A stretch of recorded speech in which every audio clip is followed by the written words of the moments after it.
Achuma ranjecho mucattiin tun ammoo YouTuberii irratti illee wayita dalaydu viidiyoo akka mucaa kanatti dabalamtee mucattiin tun inuma bootti.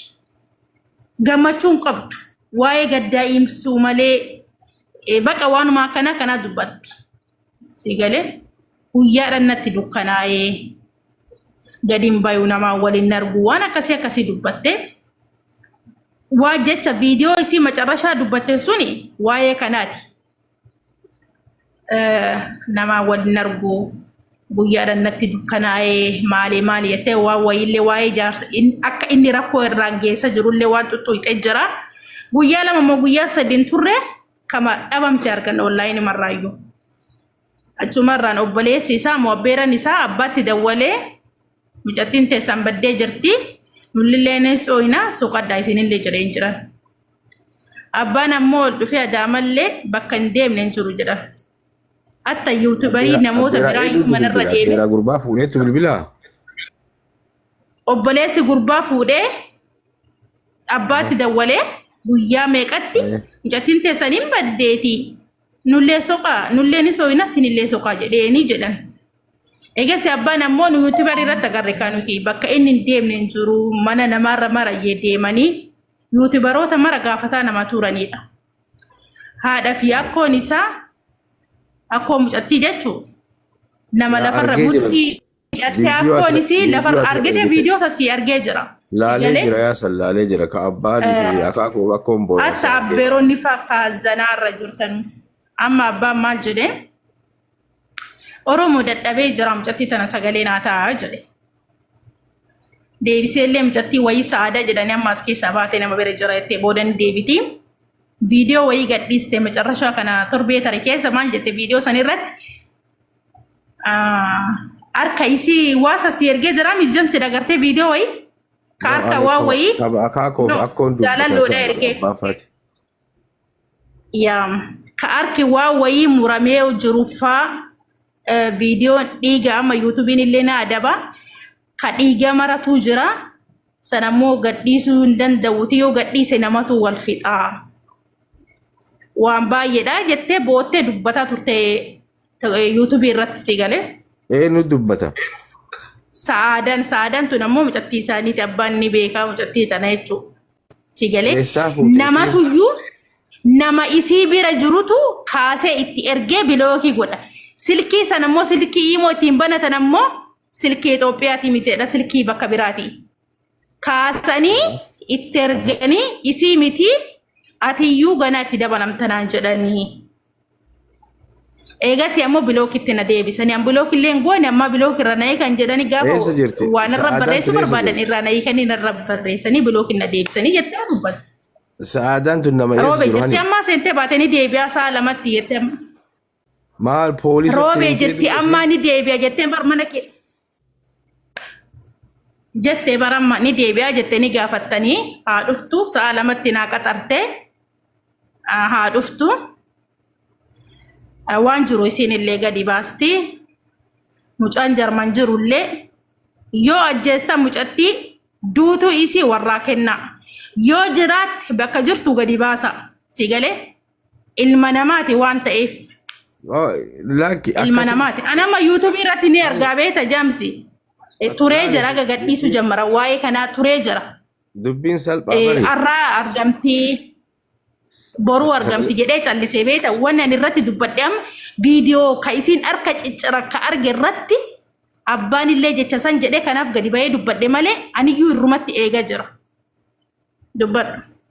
No, dubbiin salphaadha kun nama beektaa maaliif salphaa yoo siin jee mucayyoo tana fi mucaan kun fedha maatiiti maatii walii kenne because ani hin beeku maatii walii kenne okay maatiin isaanii lamaanuu ni jiranimi ka mucattiitiif ka abbaalleen ni jiranii okay maarree intalti gosa qabdi badhetti yookaan namatti bineensatti hin kennine namni akkanumaan intala ilmee intala agartee gosa kennanii aanaa afaalii qabdi. Akkasuma gurbaan fuudhillee akkasuma aanaa aalii qaba. Kuni wanni guddaan godhanii qabu namni barbaadu jalqaba warri fuudhe kuni akka aadaa sirna aadaatitti illee warratti kennanii gosatti heerumsiisanii eega gosti itti heerumsiistee gosti illee gosa irraa fuute kuni garuma gosaatiin gaafatama miidiyaa irratti odoon taane iyyuu akka na fakkaata maali jennaaniin intala tana eega sirna Oromootiin sirnuma aadaatiin eegetti heerumsiisan mucaa kanatti itti gaafatamaa mucaa kana jechuun abbaa fedhee Ameerikaa jiraate, Jarman jiraate, Awurooppaa jiraate, qabrii keessa jiraate itti gaafatamaan isa jechuun isa qofa doon ta'in gosuma isaa guutuu jechuudha. Maal jennaan intala tana badhetti yookaan intala fira hin qabne yookaan maatii hin qabne badhee hin fuune firatu maatii wal jaalatee maatii warra lamaanii wal jaalatanii walii heerumsiisan akka ati maa jirtutti eega akkasitti gaa'elli godhameetiin maatii walii kenne dubbiin maatii bira jirti. Maatiin aadaa jira aadaa qabna gaafachuudha warra mucaa fuudhee itti gaafatama haa qabullee isaanii. Yookaan horii miti horiin kun badeetee maasoqadhaa jedhaniitiin kan nama kiimanii miti intala ilma namaati. Kana akkasitti dolaalanii barbaachisaa na fakkaate wanni akkasii godhamee dura achii ka'a dubbiin jalqaba yoo maatiin akkasii qubul qabaatee gurbaa nama fuudhe jettan kun maatiin isaa gaafatamee aadaa sirna aadaa arsiitiin illee gaafataniitiin agartee namni kennaa wanni qaba aadaa jira nama tokko yoo intala badheedha yookaan dhiiraa fi dubartii badheemaa wal fuudhanii deemaniyyuu odoo abbaa fi ilmi abbaa faatiin jaalatin gama lamaaniin jaalatin sirna ittiin gaafatamutu jira. Akkanumatti agartee intala namaati badheetti intala teessan baddee soqadhaan wanni akkasiin dalagu suni waan hin jirre waan ilmi namaallee hin jenne aadaa Oromoo keessa illee hin jirtu aadaa mateen keessa illee hin jirtu lakkitana. Tana akkasitti gaafatamee jira quba qabdanii himatamee jira warri gosti wal gaafattee jirti. Wanni quba qabdan jirtu kana dura.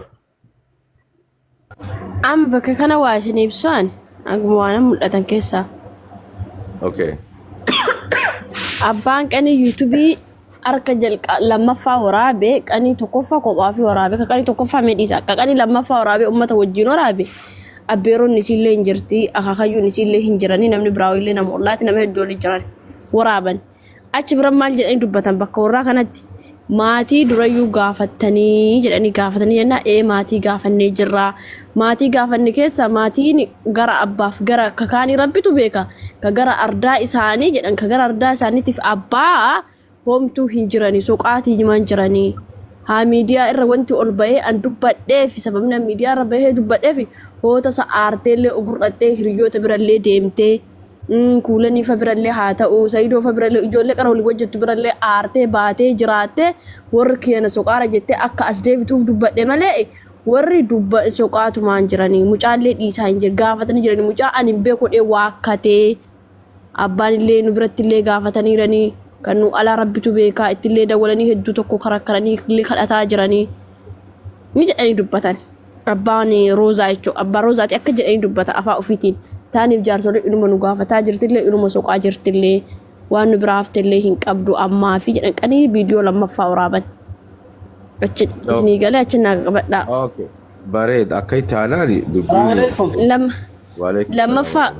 lammaffaa ammoo waa'ee sargii ammallee waa'ee ma'anam wanti dubbadhaaru waan micittii tana waan beeku osoo hin taane waan yuutuubii irratti abbaan dubbatee fi waan yuutuubii irratti haasaa dhaga'e qofa isinitti maara kun akkasi adda isinii ba'aa ta'u isinii galee waan dhaga'e qofa akka nama hordoofu tokko waan dhaga'e qofa isinii himaara malee waan keessaan beekee keessaan akkasi haasaa qabu miti akka isinii himaaru yuutuubii yoo barbaadde abbaa hundaa ishee isinii godhuu danda'a hubatuu dandeettan qanii jaarsoleen dubbatteef qanii akka hooni hidhattee iyyite wayii viidiyoon sun gadhiifamee jira. Ammallee lammaffaa irratti illee waa'ee bultii kana keessatti maal jedhan abbaani hin booyee haa boo'ullee haga lama wayii afaan lamaa dubbate maal jedhe waa xiqqoo himatteerti rakkoo wayii jedhe.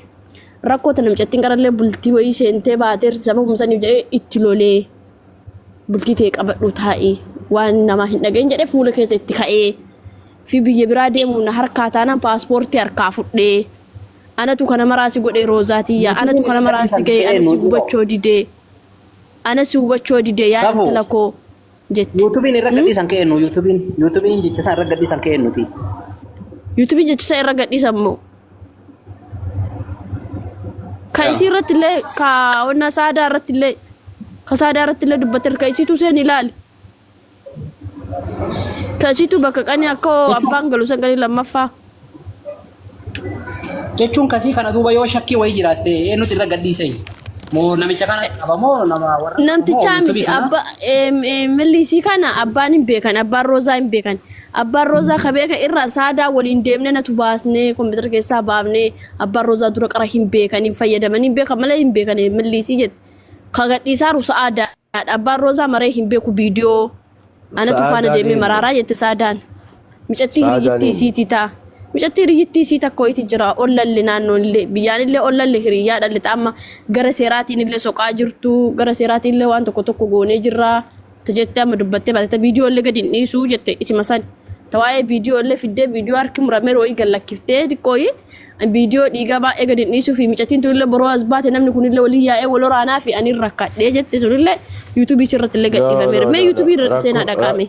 Laali obboleettiitii dhiifama illee naa godhaati. Isin jaalallee beekee bodoon ta'ini. Mucayyummaa nama viidiyoo isii harka murame harkaa qabdu sunu itti gaafatamuu qabdi takka jedha. Bakka seeraa deemuu qabdi mucayyummaan suniyyuu. Saadaan jettan tuniyyuu. Ruuhii namaa badee irratti namatu wal lola jedhanii viidiyoo waan isii bira jiru kaayuun wal yakka sunummaan tokkoffaa.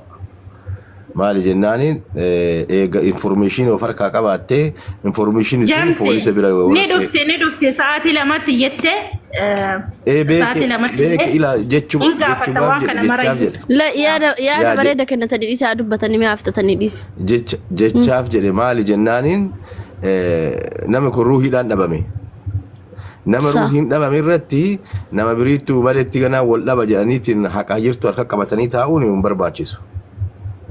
Yoo namatti kennuu baatanii miidiyaa rabbaasuu doon ta'ini warra seeraati kennu qaama seeraatitti kennuudha information bira jiru.